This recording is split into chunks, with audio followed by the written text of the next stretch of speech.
My name is Andrew Wright. I have an average life. I wake up, drive to work, drive home, and prepare to do it all again. I do this 5 days a week and recover from the grueling monotony in the remaining 2. It deadens the soul, but that's how you live your life in this modern world with its rules of regularity. You spend your first 20 years preparing to waste your next 50, and then the world forgets about you. If you attempt to break away from this cycle, the hardness of reality shoves you back into your role, like a product on a storefront shelf, skewn out of place. As far as I can tell, that's the way it's always been. That's the way it'll always be, and no one will ever have a problem with it. My life may be mundane, but I am content with it. I live it from day to day, and enjoy the moments of bliss as they come to pass. I find joy in the simplicities that surround me. Every so often, I go to a restaurant or see a movie, or find some other distraction that the city has to offer. Tonight, I embrace the simple pleasure of sitting on my porch in the cool summer air, just gazing at the stars that have entranced me since I was young. Such black and white beauty shouldn't fit into this gray and urban world. Somehow it does, and I couldn't be happier with such simplistic majesty. I'm left alone with my thoughts. Very few cars break the silence. Living out of the way of the world does have its benefits. The only sound I can hear above my solemn breaths are the symphony of crickets doing what they have done since time's inception, and the buzzing of electrical wires above me. I close my eyes in peace. They're thrown open when I hear a shatter, followed by an echo of muffled shouting. Why does this still surprise me? I look to my neighbor's house towards the direction of the row. It's the same thing every single night. They never stop. They never shut up. And it's starting to drive me crazy. Another shatter is heard through the air. I don't even blink. I sigh and I go inside. I am done with this. My living room provides a safe barrier from the disturbances of urban life. I don't hear traffic passing by. I don't hear buzzing electricity. Most importantly, I don't hear the shattering of glass, the breaking of plates, or the turmoil of my neighbors. They're annoying, yes, but they're easy enough to ignore. It's none of my business that they want to kill each other, and it'll only bring the silence faster. Jesus Christ, why do I think things like that? I know I should call for help or do something, but I often resort to waiting. I wait for them to stop, for it to never happen again. I wait for someone else to get fed up with this bullshit and just call someone. No one does. The arguments and fights occur every single night, like clockwork. I began to think that they'd be out of things to fight over a few months ago, and the belief bordering on hope does crop up again once in a while. I stare out my window towards their house. Their blinds are closed, so I see nothing to accompany the soundtrack of bickering. It doesn't stop my imagination from playing guessing games. I don't know the context of anything, so it runs wild with all the vivid possibilities, and it gets really depressing really quickly. I turn away when another thought crosses my mind. Why do I care? In all honesty, this is none of my business. I can't hear them from inside my house, and neither parties are calling the police.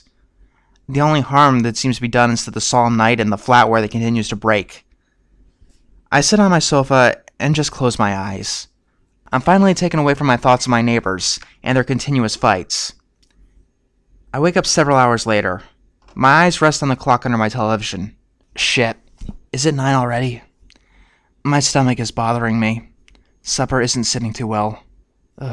Damn, it's Thursday. I need to take out the trash.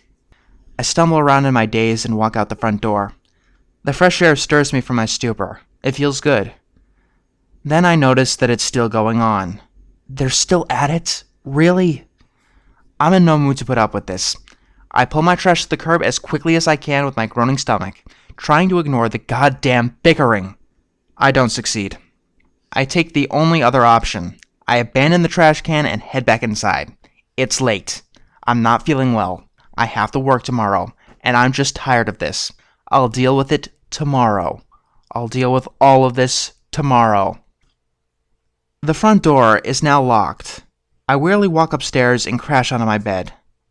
A chill breeze blows through the open window, followed by the muffled shouts. Sleep comes, eventually. One of the simplest joys in the world, and it never does fail to settle my mood. The next day, the record is back on its track. An alarm clock pulls me out of my slumber.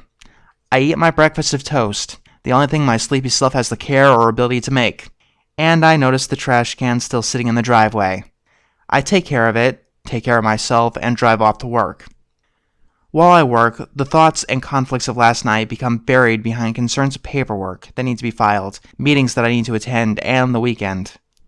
The solace doesn't last forever. A coffee break is disturbed by the echoes of the past. Lunch tastes sour with the flavorings of turmoil and conflict. I try to forget these tumors in my thoughts, during what should be my reprieve to the grind of the day. But the more that I look away, the more that I ignore, the more flagrant that they become. I try to convince myself that there's absolutely nothing I can do now to end the ongoing war. But my thoughts don't care.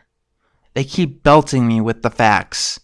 This has been going on for far too long, and someone will seriously end up hurt if no course of action is taken. I feel guilt.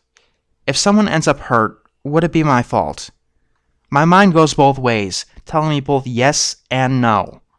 If they decide to kill each other, then it was their decision, not mine.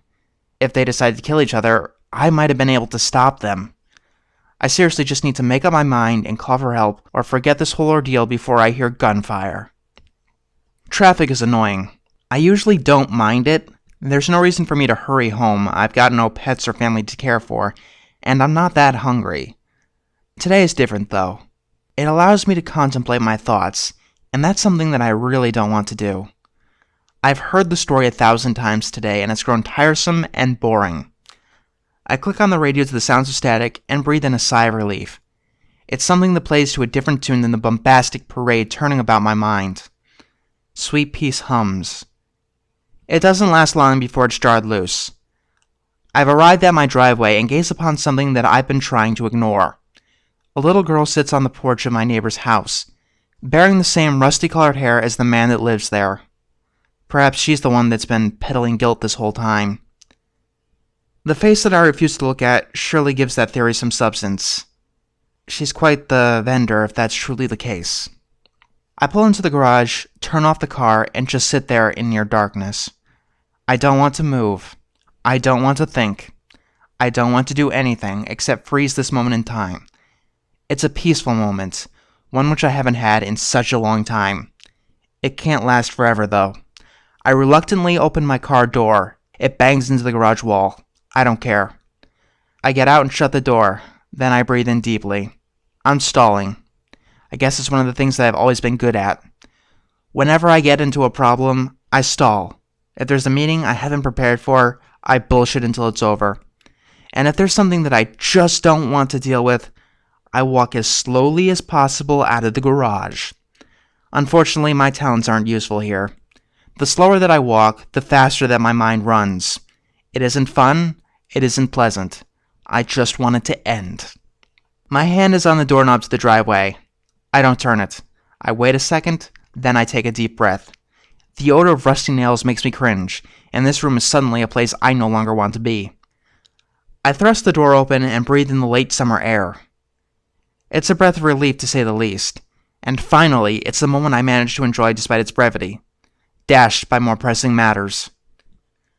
I walk along the driveway, trying to avoid looking towards my neighbor's house. My eyes betray my command, and I see the girl. I see her emerald eyes, stained red by the harshness of her reality. It's only a glimpse, but it's all that I need.